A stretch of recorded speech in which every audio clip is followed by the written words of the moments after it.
Channel सागर भक्तिमाला में आपका स्वागत है। आज मैं एक कथा सुनाने जा रही हूँ। ये कथा महाभारत काल के समय की है।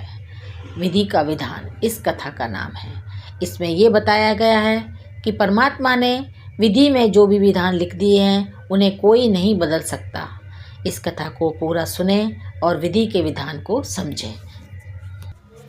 जन्मेजय अभिमन्यु के पोते, अर्जुन का पड़पोते व राजा परीक्षित के पुत्र थे। एक दिन इन्होंने वेद व्यास जी से कुतर्क किया कि जहाँ आप थे भगवान श्री कृष्ण थे, भीष्म, द्रोणाचार्य, धर्मराज, युधिष्ठिर जैसे महान लोग उपस्थित थे, फिर भी आप महाभारत के युद्ध को होने से नहीं रोक पाए और देखते देखते अपार जन धन की हानि हो गई। यदि मैं उस समय रहा होता तो अपने पुरुषार्थ से इस विनाश को होने से बचा लेता। अहंकार से भरे जन्मेजय के शब्द थे, फिर भी व्यास जी शांत रहे। उन्होंने कहा, पुत्र, अपने पूर्वजों की क्षमता पर शंका न करो। यह विधि द्वारा निश्चित था जो बदला नहीं जा सकता था। यदि ऐसा हो सकता तो श्री कृष्ण में ही इतना सामर्थ्य था कि वे युद्ध को रोक सकते थे। जन्मेजय अपनी बात पर अड़ा रहा, बोला, मैं इस सिद्धांत को नहीं मानता। आप मेरे जीवन की होने वाली किसी हानि को बताइए, मैं उसे रोककर प्रमाणित कर दूंगा कि विधि का विधान निश्चित नहीं होता। व्यास जी ने कहा, पुत्र, यदि तू यही चाहता है तो सुन। 3 साल बाद तू काले घोड़े पर शिकार करने जाएगा। दक्षिण दिशा में एक समंदर तट पर पहुंचेगा। वहां एक सुंदर स्त्री मिलेगी तो उसे महलों में लाएगा, उससे विवाह करेगा, उसके कहने पर यज्ञ करेगा। उस यज्ञ में युवा ब्राह्मण आएंगे। वहाँ एक घटना घटित होगी। रानी के कहने पर तू ब्राह्मण को प्राणदंड देगा। इससे तुझे ब्रह्म हत्या का पाप लगेगा, जिससे तुझे कुष्ठ रोग होगा एवं तेरी मृत्यु का कारण यही बनेगा। इस घटनाक्रम को रोक सके तो रोक ले।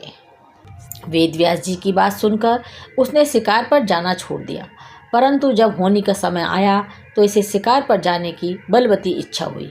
इसलिए सोचा, काला घोड़ा नहीं लूँगा। पर उस दिन उसे अस्तबल में काला घोड़ा ही मिला। सोचा, दक्षिण दिशा में नहीं जाऊँगा, परंतु घोड़ा अनियंत्रित होकर दक्षिण दिशा की ओर गया और समुद्र तट पर पहुँचा।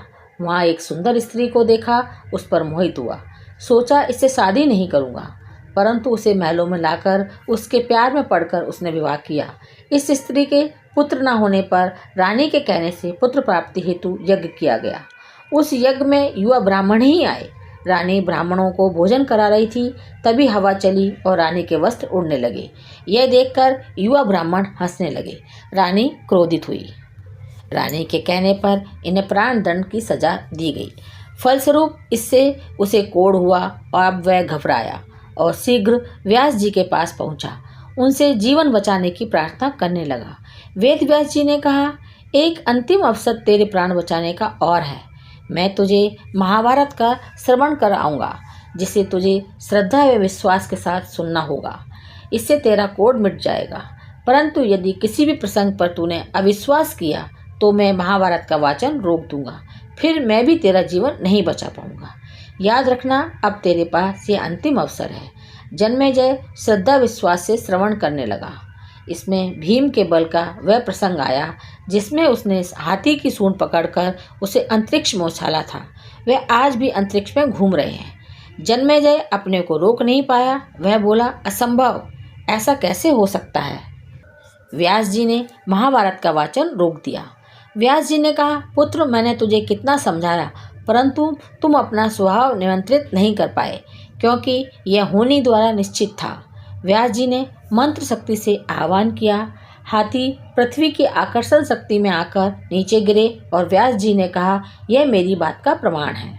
जितनी मात्रा में जन्मेजय श्रद्धा विश्वास से कथा श्रवण की, उतनी मात्रा में वह उस कुष्ठ रोग से मुक्त हुआ, परंतु एक बिंदु रह गया और यही उसकी मृत्यु का कारण बना।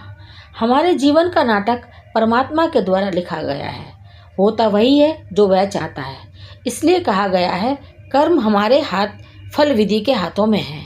गीता के 11वें अध्याय के 33वें श्लोक में श्री कृष्ण अर्जुन से कहते हैं, उठ खड़ा हो और अपने कार्य द्वारा यश प्राप्त कर।